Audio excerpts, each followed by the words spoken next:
नमस्कार। Hindi dictation YouTube channel पर आप सभी का स्वागत है। जनसत्ता समाचार पत्र से संपादकीय डिक्टेशन लिखेंगे। 5 सेकंड्स में रेडी हो जाइए।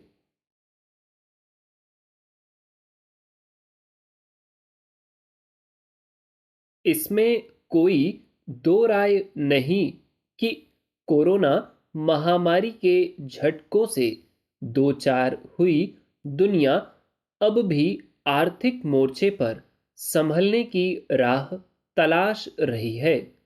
उसमें उपज रही तमाम चुनौतियों के बावजूद भारत के सबसे तेजी से बढ़ने वाली अर्थव्यवस्था बने रहने के संकेत आ रहे हैं। वैश्विक प्रभावों के बरक्स अपनी स्थितियों के मद्देनजर नीतिगत फैसलों के जरिए संकट का सामना करना इसकी वजह रही है। कई बार अंतर्राष्ट्रीय स्तर पर जो हालात पैदा होते हैं उसका असर कमोबेश तमाम देशों पर पड़ता ही है। हालांकि आर्थिक वृद्धि दर के मामले में भारत के रिकॉर्ड को देखते हुए उम्मीद की जा रही थी कि आने वाले दिनों में इसका आंकड़ा 6% से ज्यादा रहेगा, मगर अंतर्राष्ट्रीय मुद्रा कोष यानी IMF ने अपने एक ताजा आकलन में चालू वित्त वर्ष 2023-2024 के लिए भारत की आर्थिक वृद्धि दर का अनुमान 6.1% से घटाकर 5.9% कर दिया है। कहा जा सकता है कि यह कोई बहुत बड़ा फेरबदल नहीं है, लेकिन आर्थिकी के ढांचे में इतना या इससे भी कम बिंदुओं पर आने वाले फर्क का अर्थव्यवस्था की समग्र तस्वीर पर व्यापक असर पड़ सकता है। हालांकि इस मामले में यह स्थिति अकेले भारत को लेकर नहीं है। IMF की ओर से वैश्विक आर्थिक परिदृश्य को लेकर जनवरी में अनुमान लगाया गया था कि 2024-25 के लिए वृद्धि अनुमान दर 6.8% रहेगा, लेकिन अब उस पूर्वानुमान को घटाकर 6.3% कर दिया गया है।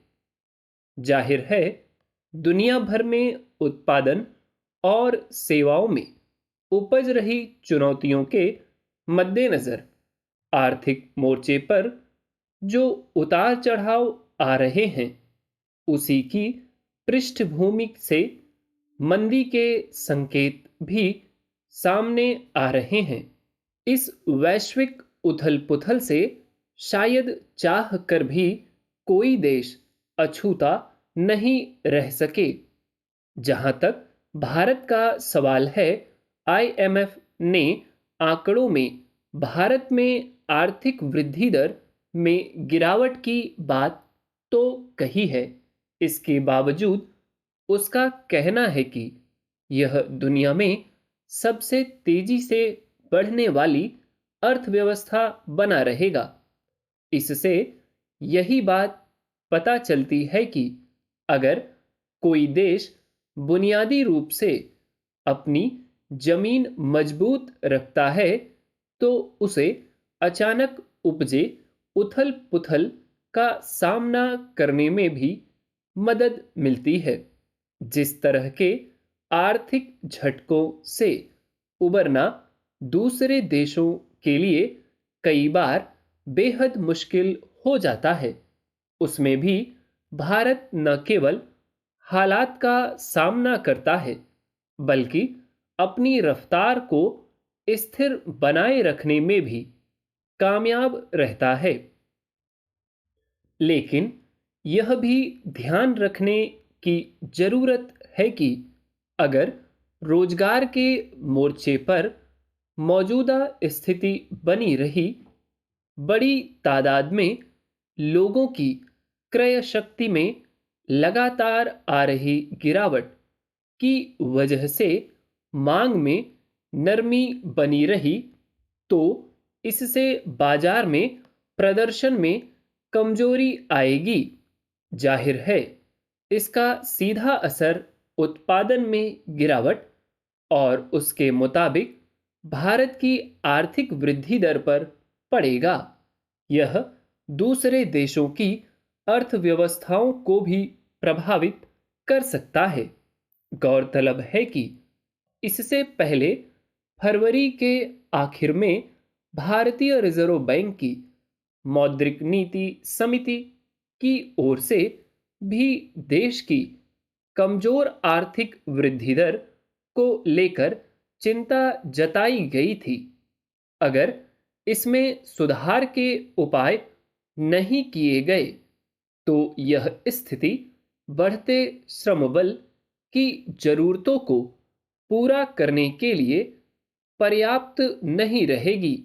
साथ ही पिछले कुछ समय से ब्याज दर ऊंचा होने के कारण ऋणों की मासिक किस्त में बढ़ोतरी हो गई है।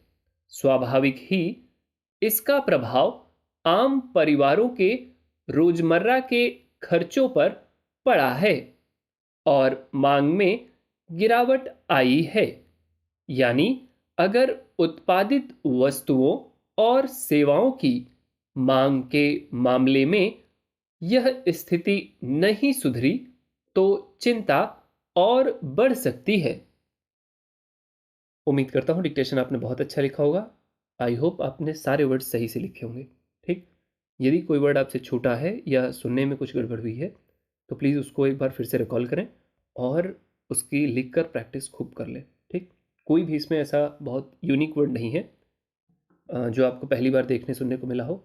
इसमें आप एक शब्द या एक कहाँ गया ये, उथल पुथल, ठीक है, उथल पुथल से इसको आप जो है थोड़ा बार बार लिख कर प्रयास करें और उतार चढ़ाओ। ठीक, क्योंकि ये जब भी आएंगे हमेशा साथ आएंगे। अगर आप एक साथ नहीं लिखते हैं तो इसकी प्रैक्टिस कर लें, खूब प्रैक्टिस कर लें। ठीक, दूसरी चीज़ आपको इसमें गौर क्या करनी है, एक जगह 2023, जैसे ऊपर देखिए आप, ऊपर से थर्ड रो में 2023-2024 एक जगह बोला गया है, तो आपको ऐसे लिखना है। फिर यहाँ नीचे से आप सेकंड लाइन में देखिए 2024-25, यहाँ पर 2024-2025 नहीं लिखा है। ठीक, तो ये आपको गौर से सुनना है कि कब क्या बोला जा रहा है और हमें क्या लिखना है। ठीक, दैट्स ऑल। वीडियो आपको अच्छा लगा तो लाइक करिए, फ्रेंड्स के साथ शेयर कर दीजिए। कोई सुझाव है तो कमेंट बॉक्स में अवश्य लिखें। Thank you.